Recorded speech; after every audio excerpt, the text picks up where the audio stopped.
ఫిబ్రవరి 14న జరిగే అధిక జన మహాసంకల్ప సభకు లక్షలాదిగా తరలిరండి. స్థలం Bible mission grounds, Nagarjuna university ఎదురుగా, గుంటూరు. తడ నుంచి తుని వరకు ఐక్యత విజయ పదం పేరుతో 2729 కిలోమీటర్ల పాదయాత్ర చేసిన రిటైర్డ్ ఐఏఎస్ అధికారి విజయ్ కుమార్ ప్రస్తుతం మనతో ఉన్నారు. భారీ బహిరంగ సభ రేపు ఏర్పాటు చేయబోతున్నారు.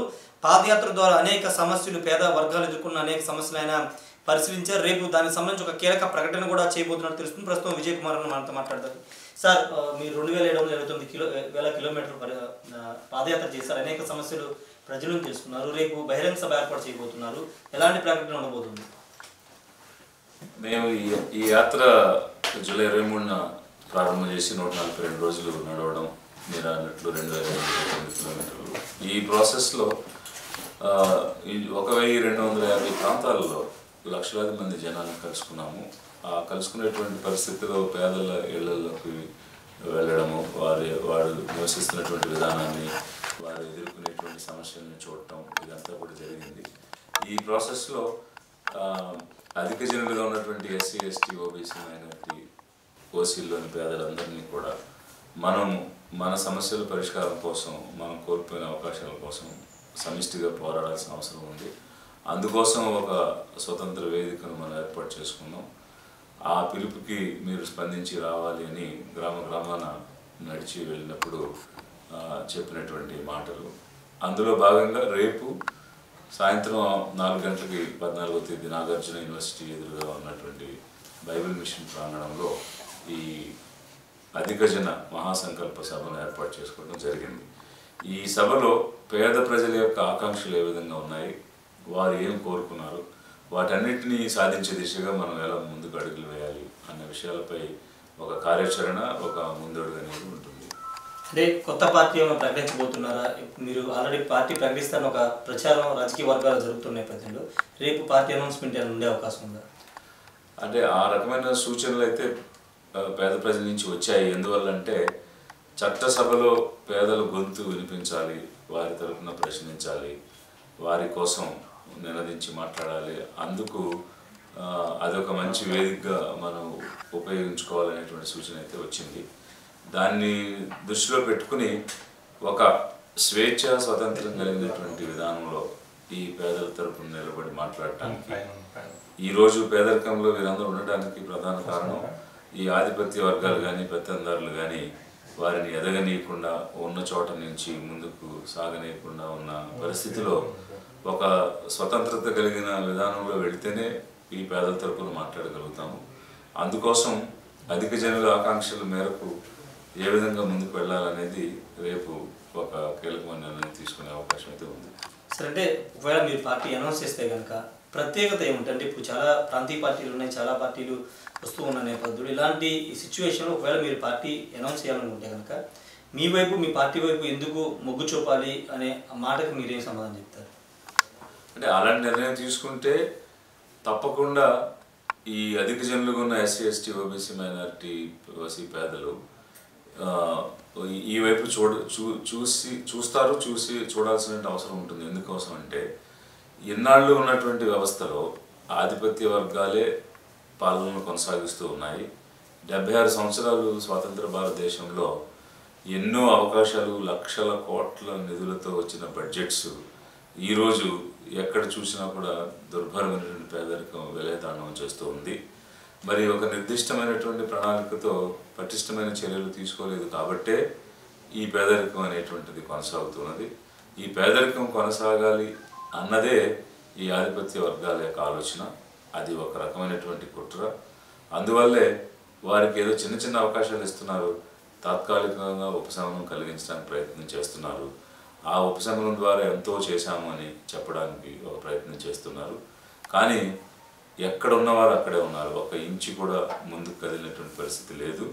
వారికి ఆదాయ కల్పన లేకపోతే, ఆదాయ వనరులు లేకపోతే, చేతికి ఆదాయం అందే అవకాశాలు ఇవ్వకపోతే వారు ఏ విధంగానూ పేదరికం నుంచి బయటకు రాలేరు. మేము మాట్లాడుతున్నది ఏమిటంటే ఆస్తులు ఇవ్వాలి, భూములు ఇవ్వాలి, ఉద్యోగం ఇవ్వాలి, ఉపాధిని ఇవ్వాలి. వారు సంపాదించుకునే మార్గాలు వారికి అందుబాటులోకి రావాలి.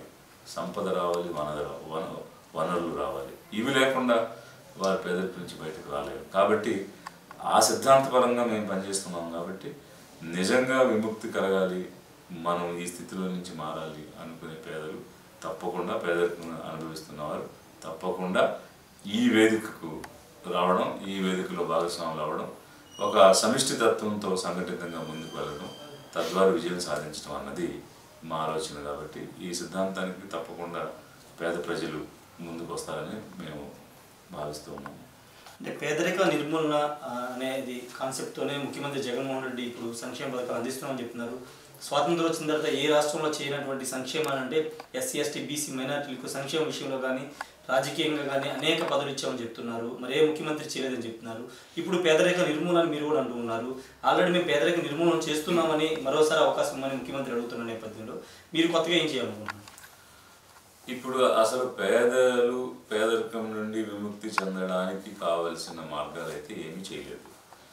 కేవలం వారికి ఏదైనా ఒకటి రెండు అవకాశాల ద్వారా, పథకాల ద్వారా వారికి ఆర్థికంగా సహాయం అందించినా అది తాత్కాలికంగా ఆ పూటకో ఇంకో పూటకో పనికొస్తుంది తప్ప ఆదాయాన్ని పెంపొందించుకుని ముందుకు నడిచే మార్గం ఇవ్వకుండా, ఒక భూమిని పంపిణీ చేయకుండా, ఒక ఆస్తిని ఇవ్వకుండా, ఒక వ్యాపారానికి కావాల్సిన సబ్సిడీ రుణాలు ఇవ్వకుండా, చిన్న పరిశ్రమలు స్థాపించాలంటే పెట్టుబడి నిధులు కల్పించకుండా వారు ఏ విధంగా పైకి వస్తారు?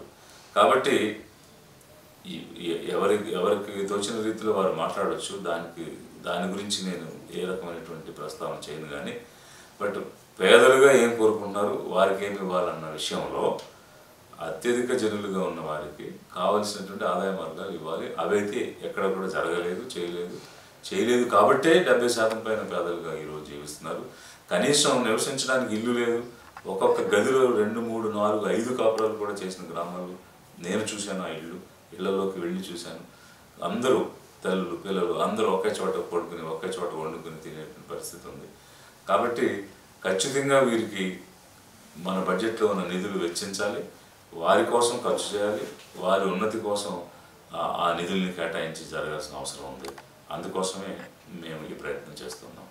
అంటే ఎస్సీలకు సంబంధించినటువంటి అంశాలకు సంబంధించి గతంలో చేయనటువంటి చాలా పథకాలు చేస్తామని చెప్తున్నారు, చాలా లబ్ధి వాళ్ళకి చేసామని చెప్తున్నారు. మీరేం చెప్తారంటే ఎస్సీలకి ప్రభుత్వం ఏం చేయలేదని చెప్పాలనుకుంటున్నారు? అంటే ఎస్సీ ఎస్టీలకు అనేక రకమైనటువంటి అవకాశాలు రాజ్యాంగంలో 16వ ఆర్టికల్ దగ్గర నుంచి ఈ స్వతంత్రం వచ్చినాక ఏర్పడిన ప్రభుత్వాలు చేస్తూ వచ్చాయి. ఆ క్రమంలో మొదటి రోజుల్లో భూముల పంపిణీ కూడా జరిగింది. కానీ అది కేవలం 5-6% వరకే పరిమితమైంది. అది కూడా ఈరోజు వారి చేతిలో లేదు. ఆధిపత్య వర్గాలు దౌర్జన్యంగా రాక్కున్నాయి.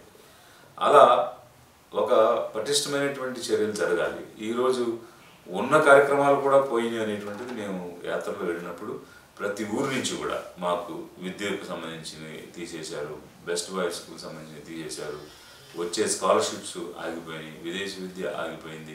ఇలా అనేక రకమైనటువంటి విషయాలు లిస్టు ఎస్సీ ఎస్టీలు గ్రామాలకు వెళ్ళినప్పుడు చెప్పడం జరుగుతుంది. సో అందువల్ల నలుగురికి ఇచ్చినటువంటి వాటితో సమానంగా ఇచ్చిన అవకాశాలు ఉండొచ్చేమో కానీ ప్రత్యేకంగా ఎస్సీలకు ఎస్టీలకు ఓబీసీల కోసం మైనార్టీల కోసం చేసినటువంటిది అయితే ఏమీ లేదనేది గ్రామాల్లో ప్రజలు చూపిస్తున్నటువంటి ఫీడ్బ్యాక్. మరి అలాంటి పరిస్థితిలో మరి వారి కోసం ప్రత్యేకంగా చేయాల్సిన అవసరం ఉంది. అలాంటి ప్రత్యేక కార్యక్రమాలు మేము చేపడతాము. ఆ విధంగా వారి అభ్యున్నతి కోసం పాటుపడాలనేటువంటిదే మా లక్ష్యం. సరే, అంటే ఇప్పటికీ ముఖ్యమంత్రి వైసీపీ నుంచి కానీ తెలుగుదేశం పార్టీ నుంచి కానీ దళితులకి చాలా కార్యక్రమాలు చేస్తామని, లేకపోతే పేద వర్గాలకు చాలా చేస్తామని చెప్తుంది. అంటే ఇప్పుడు వాళ్ళని కాదని మిమ్మల్ని బిలీవ్ చేయాలంటే మీరు ఏం చెప్తారు ప్రజలకి? ఇప్పుడు నేను మాట్లాడుతున్నటువంటిది ఏంటంటే ఏదైనా ఒక శాశ్వతమైన పరిష్కారం ఇవ్వాలి. వీరిని నిరంతరం పేదరికంలోనే ఉంచి పెంచి పోషించి నిరంతరం మన మీద ఆధారపడి మన ఆశ్రయం పొందే వ్యక్తులుగానే చూస్తూ ఉంచుకుంటూ ఉంటే ఇది పెర్పెచువల్గా అంటే నిరంతరంగా పేదరికం కొనసాగుతుంది. నిరంతరంగా పేదరికం కొనసాగితే వాళ్ళు వీళ్ళని స్తుతిస్తూ ఆరాధిస్తూ వారికి దండం పెట్టుకుంటూ అయ్యా బాబు అని అడుక్కుంటూ ఉంటారు. అలా అడుక్కుంటూ ఉన్నంత కాలం వీరు మన గుప్పెట్లో ఉంటారు, మనకు నచ్చినట్టుగా ఆడుకోవచ్చు అనేటువంటిది ఈ పెత్తందారుల ఆలోచన. అలాంటి ఆధిపత్య పెత్తందారుల ఆలోచనలకు భిన్నంగా మనం విముక్తి చెందాలి, శాశ్వత పరిష్కారాలు రావాలి. ఒక కూలీ కుటుంబానికి వ్యవసాయ భూమిని ఒక 2 ఎకరాలు ఇస్తే వారు పేదరికం నుంచి బయటపడతారు. ఒక చదువుకున్నటువంటి కుటుంబం ఉన్న వ్యక్తికి ఒక ఉద్యోగం ఇస్తే ఆ కుటుంబం ఉద్యోగం రాగానే పేదరికం నుంచి బయటపడతారు. అలా ఇప్పటి వరకు ఎవరైనా ఈ వర్గాల నుంచి పేదరికం నుంచి బయటపడ్డారంటే ఇలాంటి ఒక శాశ్వతమైన పరిష్కారం దొరికిన వాళ్ళే బయటపడ్డారు. అది 10% కూడా లేదు ఈరోజు. కాబట్టి మిగిలిన వాళ్ళకి అది అందించాలి. ఆ దిశలో ఎవరు ప్రయత్నం చేయటం లేదు, మేము చేస్తాము. అదే మా లక్ష్యం అని మేము ముందుకు వస్తున్నాం. సార్ ఫైనల్గా ఇప్పుడు ప్రభుత్వాలకు సంబంధించి గతంలో మీరు మండల ప్రభుత్వంలో పనిచేశారు, జిల్లా విభజనకు సంబంధించి కీలక పాత్ర పోషించారు. ఇప్పుడు మీరు బయటకు వచ్చి పేద ప్రజల వైపు నిలబడాలనుకుంటున్నారు. మీరు విమర్శలు చేయాల్సి వస్తుంది అధికార పార్టీ ప్రతిపక్షాల మీద. వాళ్ళు కూడా మిమ్మల్ని టార్గెట్ చేసి విమర్శలు చేసే అవకాశం ఉంది. వాటిని ఎదుర్కోవడానికి సిద్ధంగా ఉన్నారు. మేమైతే వ్యక్తిగతంగా ఎవరితోనూ మాకు విభేదాలు లేవు. వ్యక్తిగతంగా ఎవరిని విమర్శించాల్సిన అగత్యం కూడా మాకు లేదు. నేను మాట్లాడుతున్నవన్నీ కూడా విధి విధానాలు, పాలసీస్, ఒక ప్రభుత్వం చేపట్టిన పాలసీలు ఏంటి, ఆ పాలసీల వల్ల ప్రజలకు మేలు జరుగుతుందా లేదా, జరగనప్పుడు ఒక కన్స్ట్రక్టివ్ క్రిటిసిజం అనేటువంటిది ప్రజాస్వామ్యంలో ఎవరైనా చేయాలి. అలాంటి ప్రజాస్వామ్య విలువలకు లోబడి ఒక నిర్మాణాత్మకమైనటువంటి విమర్శలు అయితే చేయకు తప్పదు. ఎందుకనంటే తప్పును తప్పుగా ఒప్పును ఒప్పుగా మాట్లాడాలి. కాబట్టి ఇప్పుడున్నటువంటి వ్యవస్థలో ఈ వ్యక్తిగత దోషంలో వ్యక్తిగత విమర్శలు అలాంటి విధానాలకి మేము వెళ్ళాం. దానికి తిరిగి సమాధానం కూడా చెప్పాం. కానీ ప్రజల కోసం, వారి ఆకాంక్షల కోసం ఏం మాట్లాడాలి, ఏం చేయాలనేది మాత్రం నిర్భయంగా ఎలాంటి ఆక్షేపణ లేకుండా మాట్లాడతాం. Thank you sir. మొత్తంగా ఒకటి చెప్తున్నారు, ప్రజాస్వామ్యంలో వ్యక్తిగత దూషణకి అవకాశం లేదు కాబట్టి వ్యక్తిగత దూషణలు చేయమని చెప్తున్నారు. ఖచ్చితంగా విధి విధానాలకు సంబంధించిన అంశాల మీద మాట్లాడతామని చెప్తున్నారు. పేదరిక నిర్మూలన ఎక్కడా జరగలేదు, కేవలం సంక్షేమ పథకాల పేరు చెప్పి ఇది కొంత ఊరట మాత్రమే కల్పిస్తున్నారు తప్పించి పేదరిక నిర్మూలన జరగలేదని చెప్తున్నారు. ఆ దిశగానే అడుగులు ముందుకు పడుతున్నాయని చెప్తున్నారు. రేపు సభ ద్వారా ఒక కీలక ప్రకటన అయితే ఉంటుందని విజయ్ కుమార్ చెప్తున్నారు. Camera person ప్రసాద్తో Rayesh RTV Tadepalli నుండి. మరిన్ని వీడియోస్ కోసం ఛానల్ ని సబ్స్క్రైబ్ చేయండి. లేటెస్ట్ అప్డేట్స్ కోసం వాట్సాప్ ఛానల్ ని ఫాలో చేయండి. అండ్ లింక్ డిస్క్రిప్షన్ లో ఉంది.